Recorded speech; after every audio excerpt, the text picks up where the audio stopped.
Hey guys, it's Lucas here from Sports by Jellyman. Our second video of the NBA 2020-2021 season overviews. And we've got the Brooklyn Nets and the Golden State Warriors. The Brooklyn Nets finished with 48 wins and 24 losses, which was good for second in the East. And unfortunately lost the Bucks in 7 games.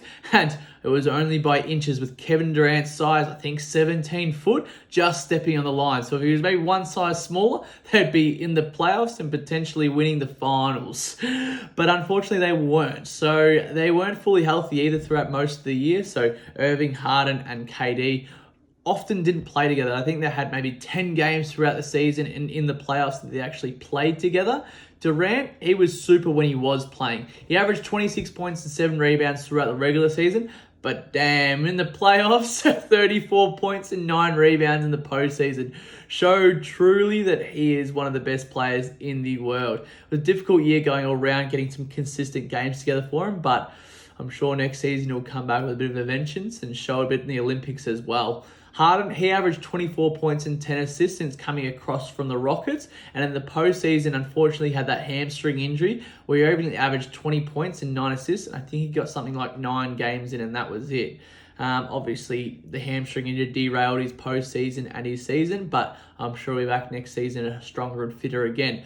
Irving, he averaged 26 points throughout the regular season and 22 points the postseason. And similar to Harden, unfortunately, he aggravated a high ankle sprain and wasn't able to play the rest of the playoffs. So you can see why they potentially went down to the Bucks in that series. Griffin, Green, and Harris all chipped in when they needed to be. And well, what does 21-22 look like for them? Could be a lot of the same cast coming back, and they're actually favourites alongside the Lakers for the championship next season. So only time can tell if they're going to all stay healthy, but if they are healthy, we expect to see them in the finals. That's a big if they are healthy. Now moving on to the Golden State Warriors. So they actually finished at 39 wins and 33 losses, which was good for 9th in the West. But unfortunately, they went down to the young Grizzlies in the 8 versus 9 play-in game for 8th spot. Curry actually had a career season again on par with that unanimous MVP season he had.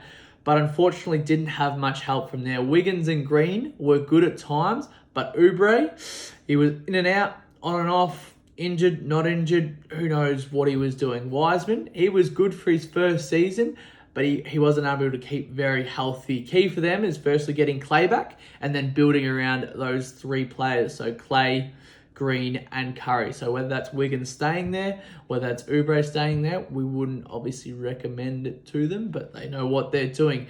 Now, Curry, he averaged 32 points, 5 rebounds, 5 assists in the regular season. Green, he only averaged 7 points, but had 7 rebounds and 7 assists as well.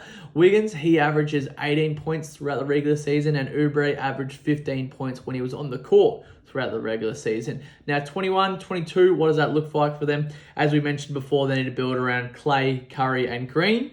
Green nearing the end of his prime, Thompson coming back and potentially still in his prime from long-term injuries. Wiggins, I reckon he was good for them throughout the year, and he should potentially stay there. He fitted in well around he fitted in well around Green and Curry, and potentially around Thompson as well. So we expect him to stay, but they need to get rid of Oubre.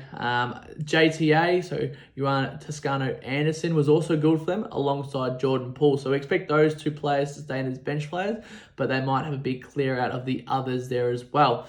Feel free to like, follow, and subscribe for more NBA overviews and NRL recommendations.